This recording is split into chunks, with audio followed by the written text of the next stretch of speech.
It is 1940. The world is already burning.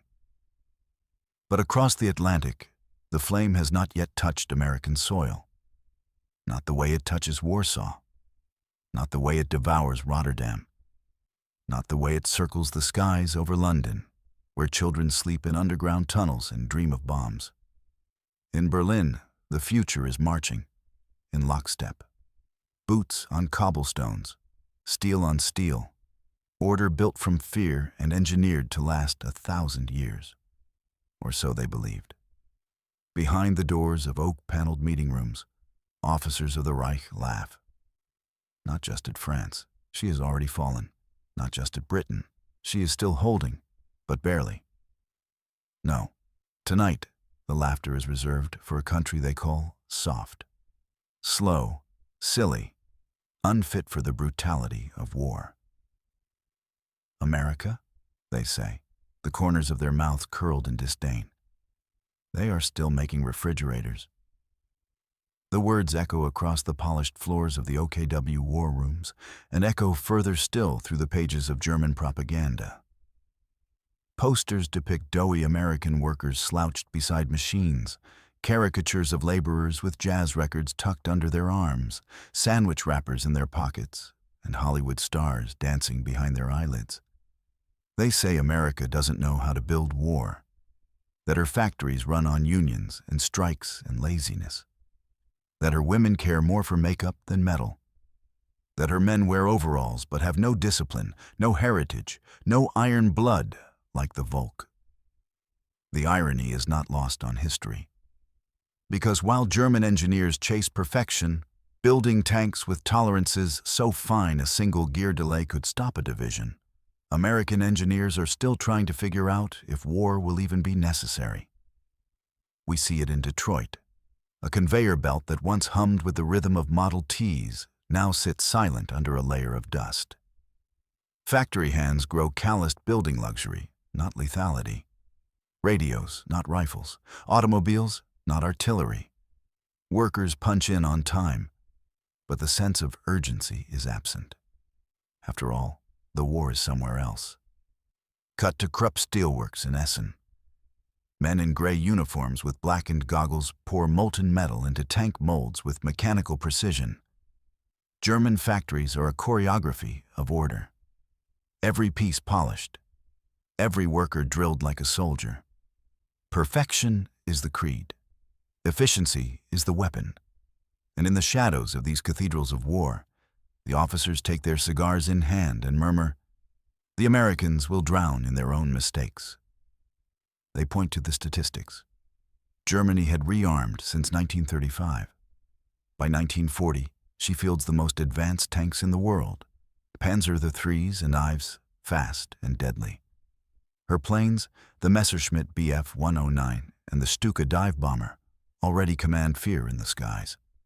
America, by contrast, ranks 18th in military readiness, behind even Romania. The U.S. Army is smaller than Portugal's. Its tanks are slow, under-armored, and, most importantly, few. Its planes, obsolete biplanes, still circle in training loops while Europe bleeds. To the Germans, it is not arrogance, it is math. America may have size, but they lack focus. They lack the will for war. They lack the fire in the belly that drives men to dominate.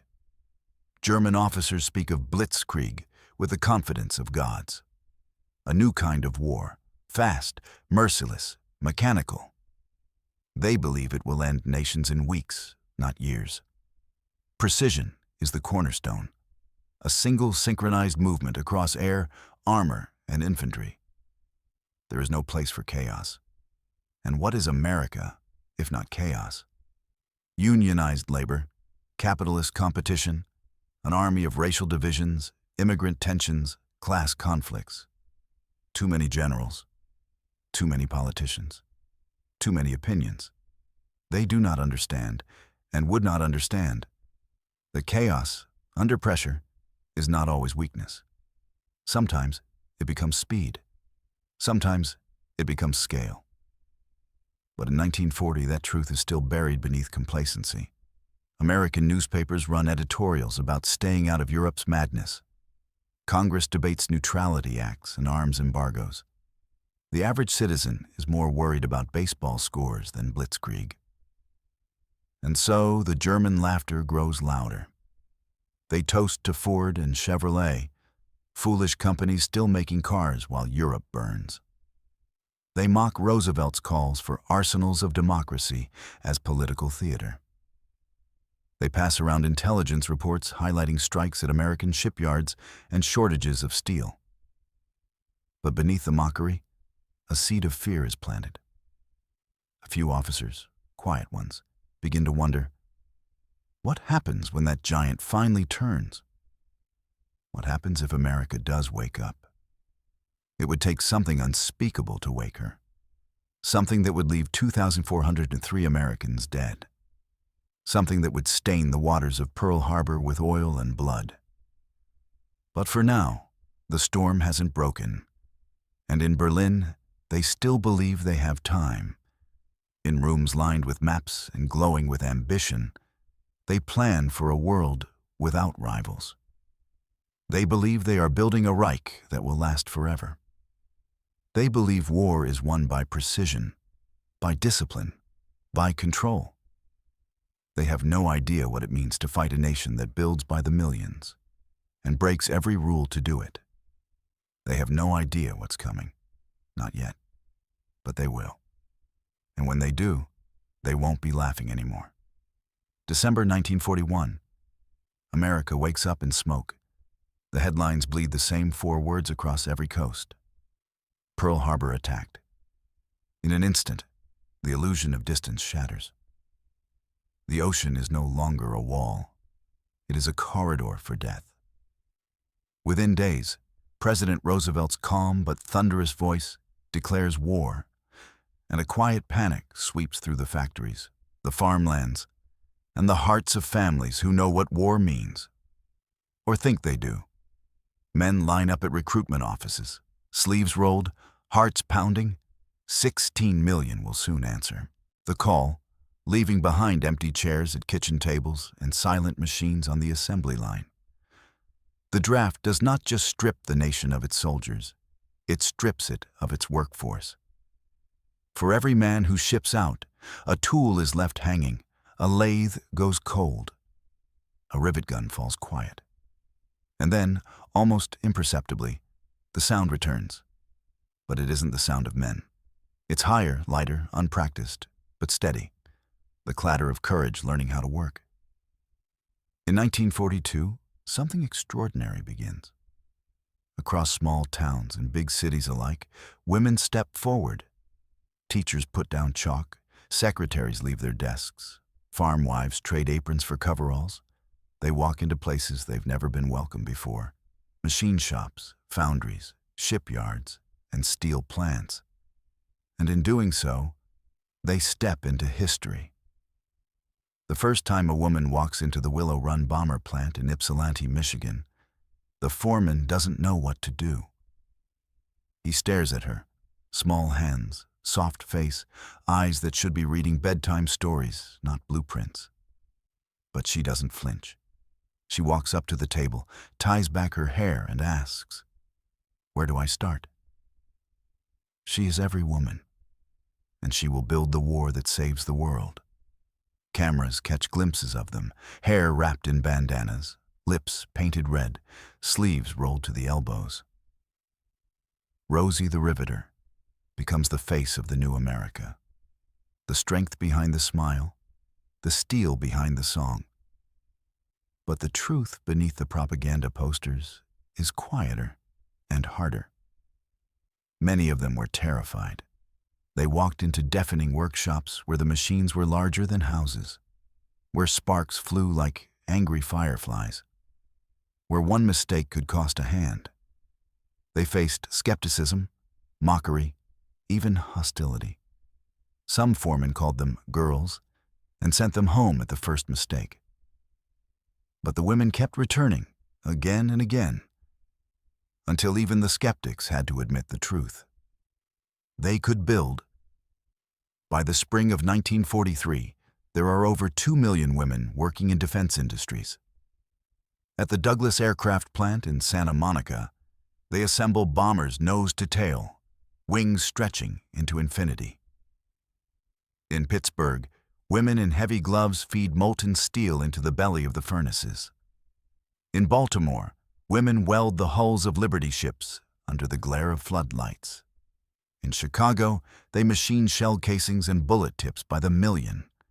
And in Detroit, the old kingdom of cars, they transform the assembly line into the arsenal of democracy. The historian in us knows this as industrial mobilization. But to those who lived it, it was metamorphosis. Entire towns changed rhythm. Children learned to cook because their mothers worked the night shift. Husbands, home on leave, found their wives' hands rough from labor and their hearts different, not hardened, but reshaped by purpose. For the first time, women felt the weight of production, the pulse of power. A young woman in Seattle once said, "When I heard the first B-17 take off, the one I helped build, I cried. It felt like my hands had grown wings." That sentiment spread like fire through the nation's veins. It was no longer just men fighting, it was everyone. Of course, not all was glory. The transformation carried strain. There were daycare shortages, injuries, wage discrimination, and whispers that a woman's place was still in the home. But the war didn't care about old ideas. It cared about output. And by 1944, American women were producing 63% of the nation's munitions. The German High Command received intelligence reports describing this new labor force. Many dismissed it as propaganda. How can women build aircraft? One Luftwaffe engineer reportedly scoffed. Yet the skies above Berlin would one day thunder with the answer. For every man fighting overseas, there was a woman back home tightening the bolt that would hold his plane together, the rivet that would hold his ship, the shell that would end the battle. The connection was invisible, but unbreakable, a bond of purpose that stretched from Omaha Beach to the Boeing floor. The transformation wasn't just industrial, it was cultural, psychological, spiritual.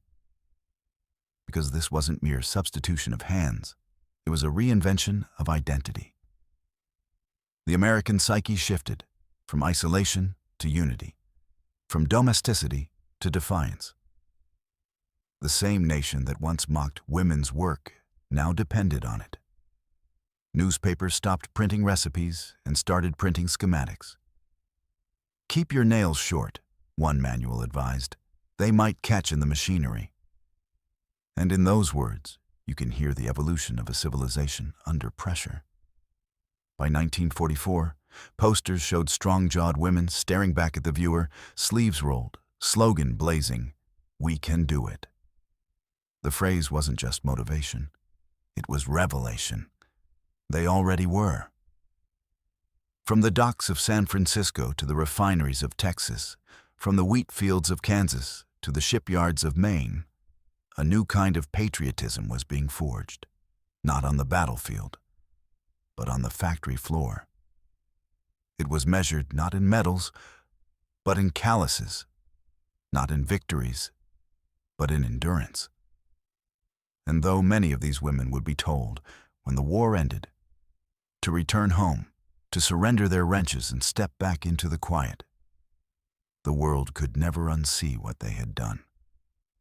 Because every rivet, every wing, every round of ammunition carried their fingerprints. And those fingerprints were now etched into the history of freedom itself. The narrator's voice softens, almost reverent. In the end, the men went to war. But the women built the wings they flew home on. And the laughter of the old world, the mockery that began in Berlin, was drowned out forever by the roar of bombers that rose from factory floors where courage once learned how to hold a wrench.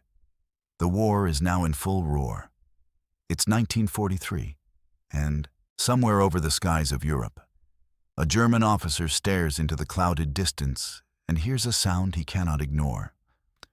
a low, mechanical hum that grows louder, stronger, more relentless with each passing week. He has read the reports. He has laughed at them. But now, as wave after wave of American bombers fill the air like steel rain clouds, the laughter dies. He wonders, where are they getting them all? The answer lies thousands of miles away, in a place no Axis engineer had properly calculated for. Not a battlefield, not a bunker, but a factory floor. Willow Run, Michigan. Out here, where snow flurries brush the shoulders of pine trees and jazz crackles through radios set on windowsills, a revolution is unfolding in real time. Not a political one, not even a cultural one, but a mechanical revolution driven not by ideology, but by rhythm. Ford's Willow Run plant is a miracle that should not exist. It stretches for over 3.5 million square feet, a mile long from end to end. Here, bombers aren't assembled so much as born, pulled from the fire and sparks of 100,000 hands working in unison. At one end, a pile of raw aluminum. At the other, a B-24 Liberator, engines spinning, ready for war. One every 63 minutes. That's not poetry. That's math. Inside the hangar, the air thrums like a living thing. Drills chatter like birds in a storm. Rivet guns hammer in perfect sync. Conveyor belts carry bomber skeletons down the line like steel skeletons slowly growing skin. You can smell the oil, the grease, the sweat, the sheer weight of effort in the air. The workers, many of them women, many of them first-time laborers, don't shout. They flow. Each knows their task. Each station knows the rhythm. It is not beautiful in the classical sense. It is not graceful. But it is powerful. America has turned industry into art. Not the delicate kind, the relentless kind. This is a nation no longer asking if it can win. This is a nation answering how it will win. With machines, with production, with numbers so vast, even generals have trouble believing them. It wasn't always this way. At the start, Willow Run struggled. Ford's engineers, masters of the automobile, had to learn that planes do not forgive mistakes like cars do. Their first attempts were clumsy. Airframes cracked, timelines slipped, skeptics circled. But Ford and the army behind it did not flinch. Henry Ford's son, Edsel, a quiet man with less bluster than his father, but more vision, believed America's future would fly. He poured himself into the project. He worked through illness. He argued with the War Department. He fought through bureaucracies and rivalries to make the assembly line a weapon. By 1943, his gamble pays off.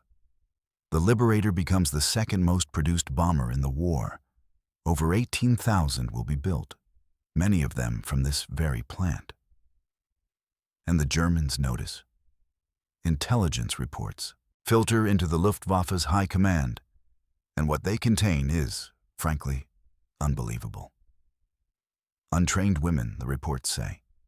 Part-time farmers, clerks, housewives, building aircraft faster than entire German cities can repair them. Some officers scoff, others grow silent. The German industrial model, rooted in craftsmanship, hierarchy, and slow perfection, cannot keep pace. Their factories are bombed, scattered, relocated underground. They rely on slave labor, on captured workers who sabotage when they can. Meanwhile, in America, morale increases with every paycheck and every radio report of a finished bomber. Here, workers don't fear the machine. They are the machine. The nation has become an engine. Detroit alone outproduces entire Axis nations. Shipyards on the coasts turn out Liberty ships in under 2 weeks. At the Glen L. Martin plant in Maryland, women work double shifts to assemble the B-26 Marauder. At Packard Motor Car Company, precision-built Rolls-Royce Merlin engines roar on test stands, The very same engines that power British Spitfires and American P-51 Mustangs.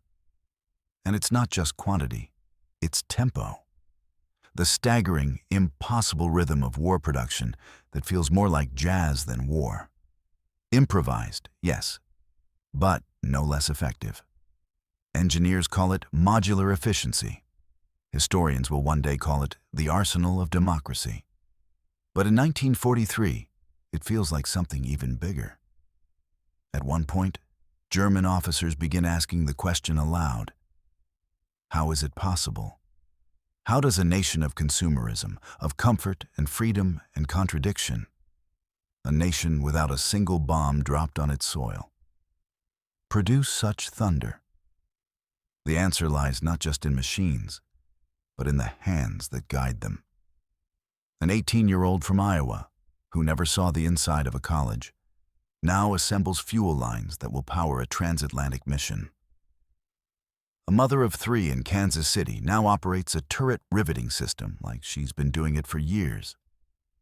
A former janitor in Cleveland, now trained by Navy mechanics, oversees final testing on combat-ready engines.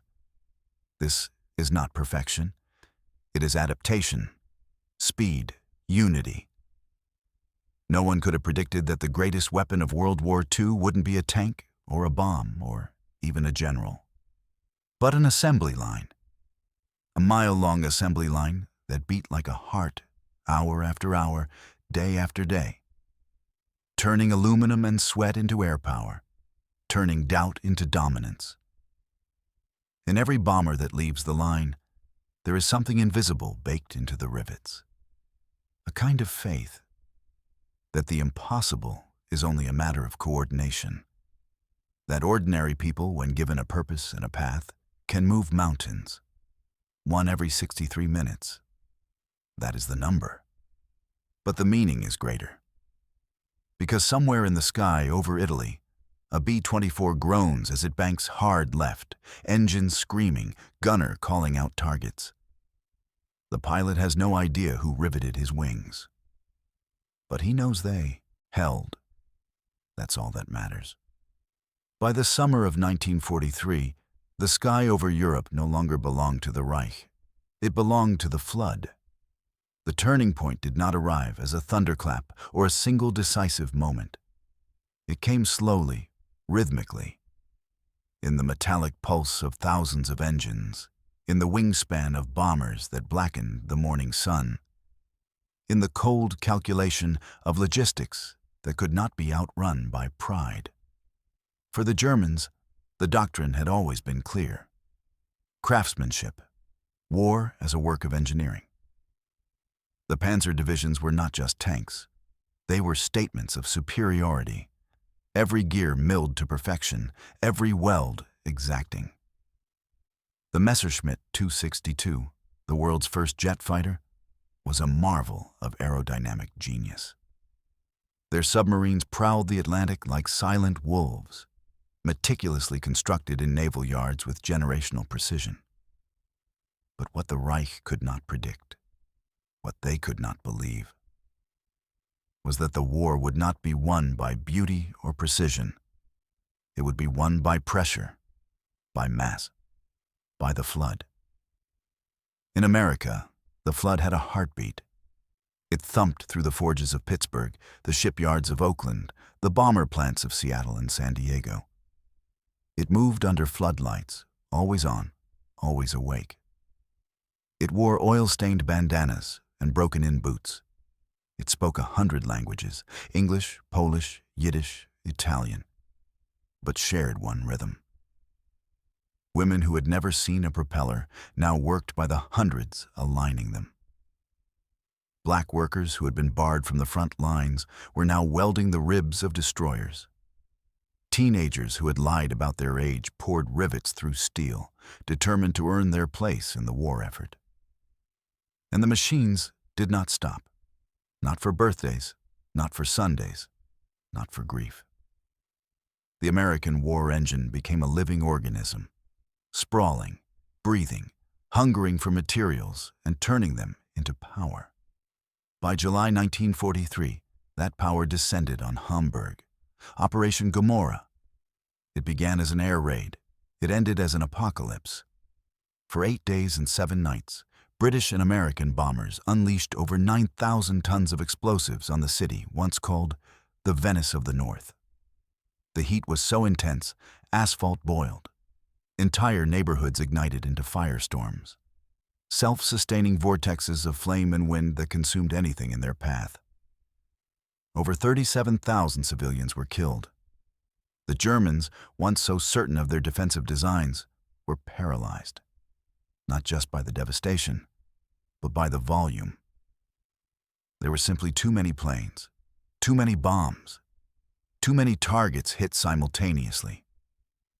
German intelligence officers began whispering what had once been unthinkable. They are outproducing us. This was not about better tanks. It was not about faster fighters. It was about the fact that for every bomber the Germans downed, America sent 3 more. For every U-boat destroyed, a new destroyer was ready to deploy. For every shell fired on the Western Front, a dozen more waited on ships crossing the Atlantic. And the backbone of it all? The factories, and the people who never made the headlines. Like Clara Donnelly, a 41-year-old widow from Wilmington, Delaware. She wrote to her son, serving with the 8th Army Air Force in England. Today I fitted the tail gun section for a B-17. I don't know if it'll be yours, but I touched every bolt with the thought that it might. I know it's not much, but it's what I can do. Every time I lift the drill, I picture your hands on the yoke. Her letter wasn't printed in newspapers, but it should have been. Because Clara didn't just build a gun turret, she built the link between the factory and the front, between the mother and the mission, between the idea of war and the human who makes it real. The Reich couldn't match that. Not in numbers, not in spirit. They had genius, but genius cannot replace coal, or copper, or rubber, or food. By late 1943, German fuel stocks were collapsing. Their armored divisions stalled not for lack of courage, but for lack of gasoline. Factories were moving underground to avoid Allied bombs, but this only slowed production further.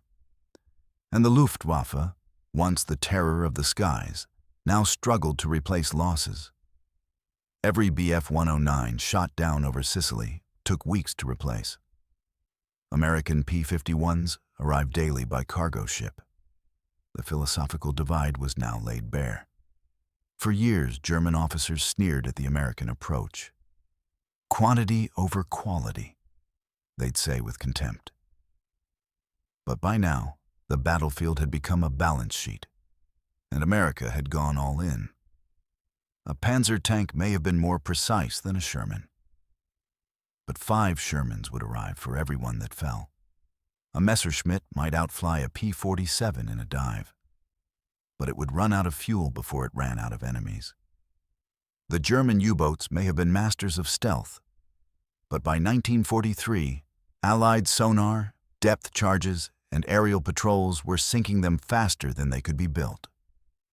The Reich had forged weapons like watchmakers. America forged them like storm clouds, vast, heavy, and unrelenting. And inside every storm was a person, an operator, a soul. A girl in Los Angeles who quit school to run a milling machine. A machinist in Ohio who worked 36 hours straight when the shipment was behind. A crew chief in Alabama who trained high school dropouts how to check engine pistons. This was not just production. It was national participation, and it was becoming a moral force. Because every bolt tightened wasn't just a technical act. It was a defiance, a message to every dictator that freedom could build, and it would not stop building. As Allied bombers poured across France, the German generals began to study the numbers, and the truth emerged, not in a speech, not in a headline, but in silence. They had been outdesigned by chaos, outmatched by scale, overrun by the very thing they mocked. In the contrast between the glowing ruins of Hamburg and the gleaming hulls rolling off American lines, the fate of the war was already sealed. The Reich had worshipped precision, but the world would be saved by flood. It is 1944. The Reich is breaking. Allied forces sweep across France like wind through broken fields. North Africa is lost. Italy has cracked. From Normandy to the Rhine, the Third Reich's walls are closing in, and with them come the captured. German soldiers in gray-green uniforms, now stripped of command, their hands lifted, their eyes dark with exhaustion. And slowly, quietly, thousands are put on ships, not to be imprisoned in Europe, but to be transported across an ocean they once mocked. They are going to America. For the men of the Wehrmacht and Luftwaffe, it's a surreal voyage.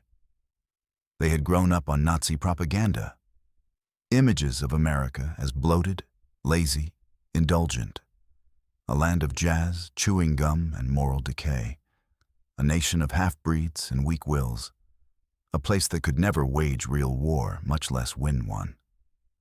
And yet, the ships are real. The sea is endless. And as they dock in places like New York, Baltimore, New Orleans, Boston, they begin to understand everything they were told was wrong. It is not bombs or soldiers that greet them first. It is order.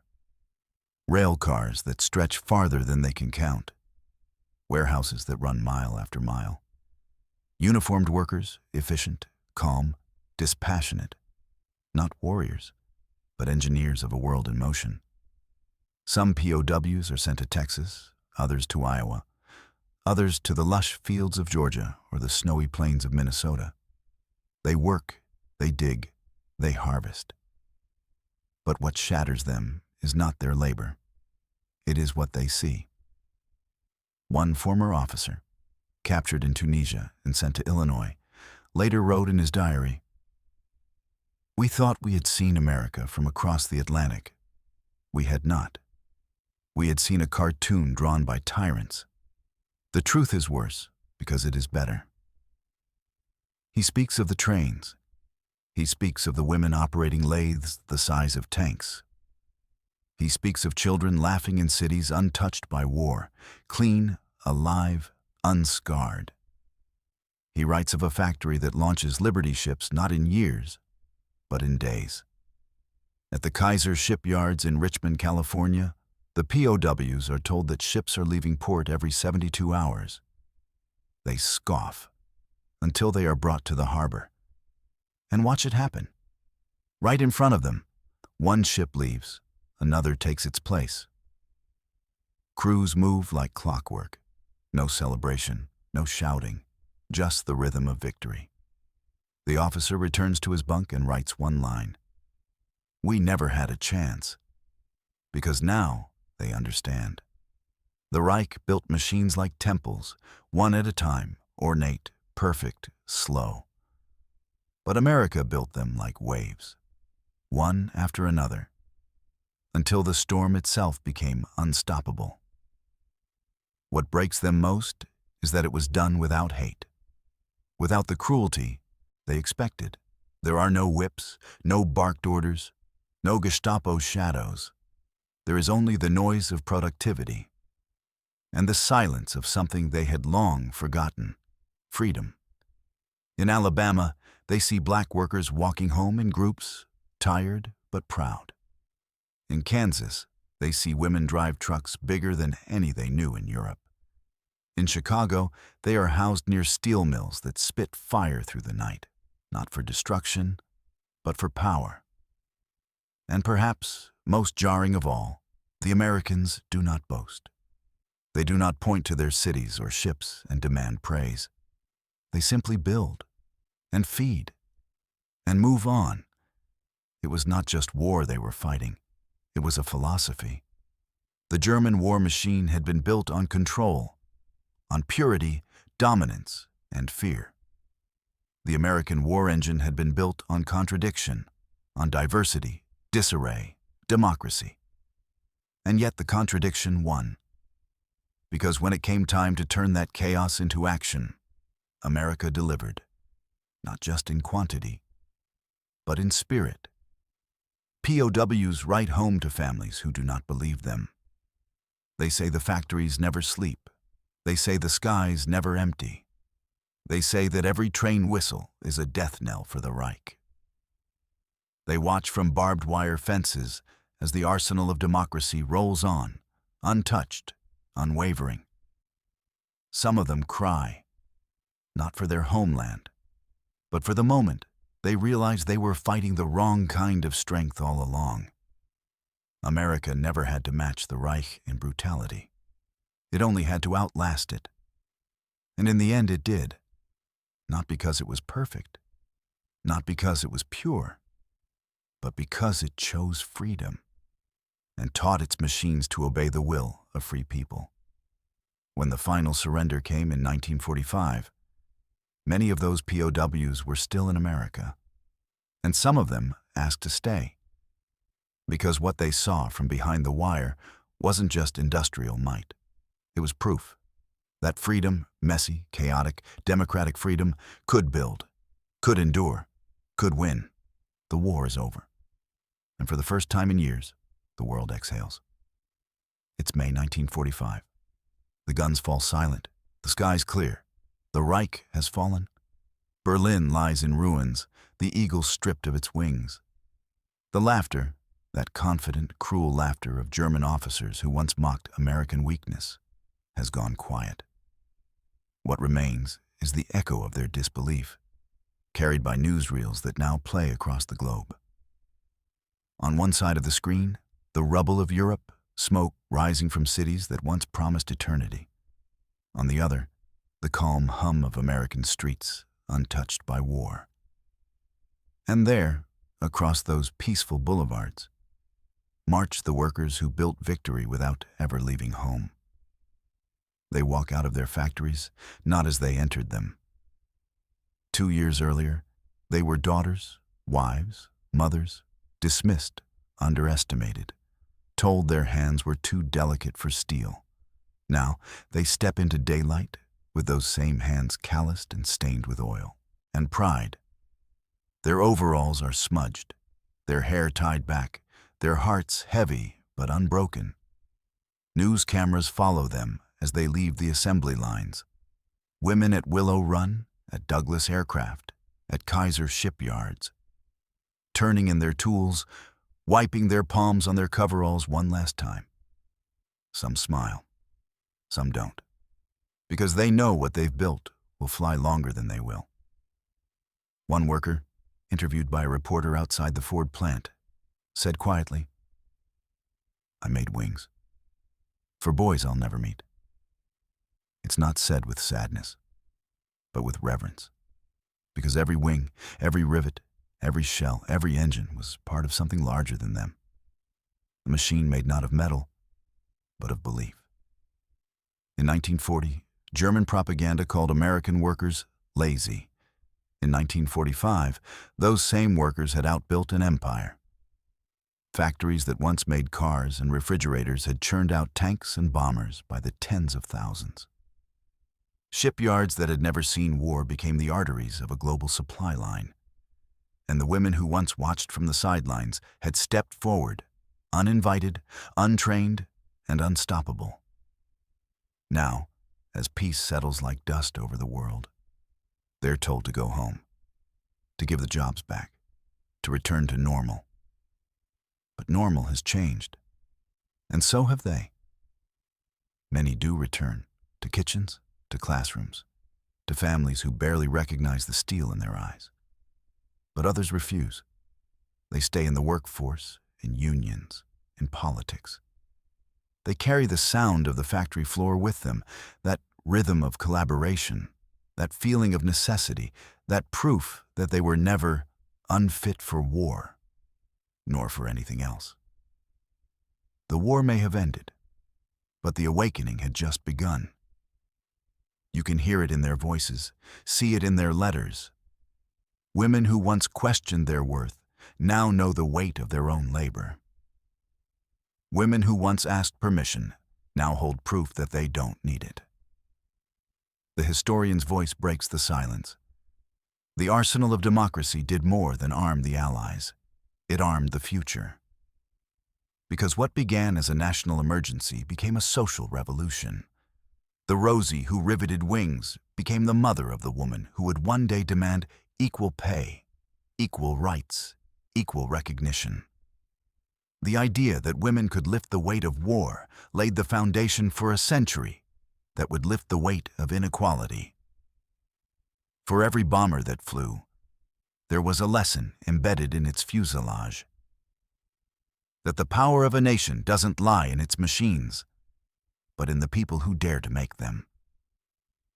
In the ruins of Germany, officers who once scoffed at America's factory amateurs now walk through silent hangars, staring at the twisted remains of their own perfectionism. They had built their empire on control, on hierarchy, on fear.